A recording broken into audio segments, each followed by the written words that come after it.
Fortunately, we have the selenium-dependent enzyme, glutathione peroxidase, which quenches the peroxide and converts it to water, and in the process we lose 2 glutathiones. And this is really important when one starts thinking about these excessive, ridiculously high levels of iodine and iodide that people are giving, because glutathione peroxidase is very, very abundant in the thyroid gland. And if you're not concomitantly giving selenium with even low-dose iodine, you're asking for oxidative damage and autoimmune thyroid disease.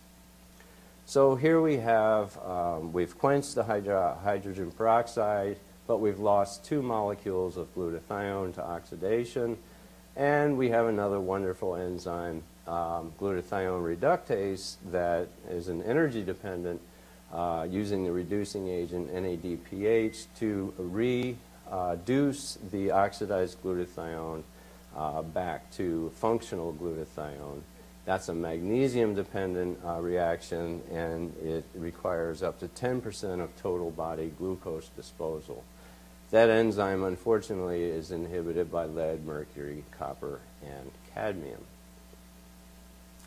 Now, when we think about oxidative stress, let's take it from the biochemical textbook into the real world and look at the data from the Haynes 3 study, where they looked at over 10,000 people and found significant independent association between both blood lead and urine cadmium with oxidative stress. Very importantly, this was at environmental exposure levels of those metals, and the authors concluded that lead and cadmium-induced oxidative stress should be considered among people with low exposure. Okay, so that's part of the big theme about what we're doing here today, is this non-toxicity associated levels of metals. And this is just kind of a sample, a case study of a 50-year-old male. He had hypertension, fatigue, he was a smoker, and he had 18 amalgams. Challenging patient to deal with. His blood metal levels were not so low. This was a little bit more than environmental exposure. His cadmium was 8.2. His lead was 2.7. His mercury was 3.6. The cadmium and mercury well above the 95th percentile of the Haynes study.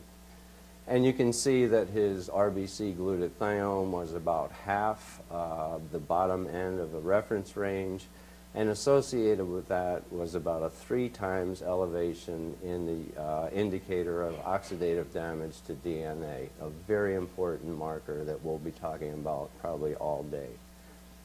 The beauty of that marker is it can be measured in a first morning urine void. Now, again, back to the home front, the real world of people. There was a wonderful article published in 2006. And facts don't change with time. I get frustrated when people talk about, well, that's not a 2012 or 2013 paper. There's papers from the 50s that the facts still hold up on. You can't find them on PubMed, but sometimes the truth is the truth and it doesn't change. But what I liked about this paper was that they talked about the renal and neurological effects of cadmium, lead, mercury, and arsenic in children, evidence of early effects, and 2 key points: multiple interactions at environmental exposure levels. So again, when do we start intervention other than just trying to stop the source of exposure, which, as you know, is often impossible? Now, there was another formal study that was done in China where they looked at the environmental levels of arsenic in school children.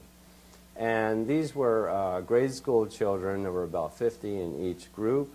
And they were from 2 schools. One was adjacent to and downwind of 8 coal-fired power plants. That's China. The other one was upwind of the coal-fired power plants. And as you can see, for the children that were close to the downwind of the power plants, their urine levels, unprovoked urine levels of arsenic were twice as